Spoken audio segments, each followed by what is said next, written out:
समाचार अब तक, सत्य का साहस। बरोबर आहे। आता हे कपिलनगर अधिक सम्राट अशोक चौक आहे। इथे सकाळी 5 ते 5:30च्या दरम्यान घटना घडलेली आहे। इथला एक कामगार नगरमध्ये राहणारा सोनू, त्याचा मित्र शेख अमजद जो न्यू माडा कॉलनीमध्ये राहतो, त्या दोघांना इथं 5 ते 6 जणांनी इनोवा गाडी होती असे म्हणतात, त्यांनी येऊन त्यांना अडवलं।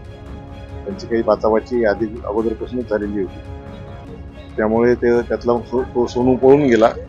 हा शेख अमजद सापडला तर त्याला तलवारीने आणि इतर दुसऱ्या हाताने त्याच्या डोक्यावर मारलेला आहे। त्याला उपचारासाठी पोलिसांना माहिती मिळाल्यावर पोलिसांनी त्याला उपचारासाठी हॉस्पिटलला नेले।